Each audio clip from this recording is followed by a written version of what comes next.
विकासाचा ध्यास आणि सर्वसामान्यांचा विश्वास. माढा विधानसभा मतदारसंघाचे कर्तबगार आमदार आणि श्री विठ्ठल सहकारी साखर कारखान्याचे यशस्वी चेअरमन माननीय श्री अभिजित आबा पाटील यांना वाढदिवसाच्या हार्दिक शुभेच्छा. शुभेच्छुक राष्ट्रवादी काँग्रेस शरदचंद्र पवार पक्ष, माढा विधानसभा मतदारसंघ. दर्शक हो नमस्कार. वेधकमध्ये स्वागत आहे. मी प्रशांत आराध्य. उजनी अपडेट 1 ऑगस्ट 2026 संध्याकाळची स्थिती. उजनी धरणातून 81,600 क्युसेक्सनं भीमा नदीच्या पात्रामध्ये पाणी सोडलं जात आहे.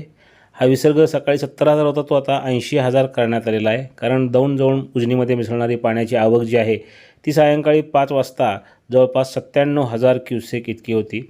तर वीर धरणाचा विसर्ग कमी करून तो 14,456 क्युसेक इतका ठेवण्यात आलेला आहे. दरम्यान ह्या पाण्यामुळं पंढरपूरमध्ये भीमा नदी ही दुथडी भरून वाहते, पूरसदृश्य स्थितीमध्ये आहे आणि जवळपास 77,000 क्युसेक्सचा विसर्ग हा पंढरपूरमध्ये मिळत होता. नीरा आणि भीमा नदी ह्या वीर आणि उजनीच्या पाण्यामुळं दुथडी भरून वाहत आहेत. दरम्यान उजनी धरण हे 97.35% भरलेलं आहे, तर वीर धरण हे 100% भरलेलं आहे. अद्यापही भीमा खोऱ्यात काही ठिकाणी पावसाची नोंद आहे आणि वरील काही धरणांमधनं पाणी सोडलं जातं. यामध्ये घोड प्रकल्पातून 15,000 क्युसेक्सचा विसर्ग हा सुरू आहे. चासकमान धरणातून 9,885 क्युसेकनं पाणी सोडलं जात आहे. आंध्रामधनं 1,686 क्युसेक, तर मुळशीमधनं 6,000 क्युसेकनं पाणी सोडलं जातं आहे. खडकवासला प्रकल्पातून केवळ 856 क्युसेक्सचा विसर्ग हा सध्या सुरू आहे. वरून सोडण्यात येणाऱ्या पाण्यामध्ये आता कपात झालेली आहे, त्यामुळे उजनीमध्ये येणारी आवकसुद्धा कमी होत जाणार आहे.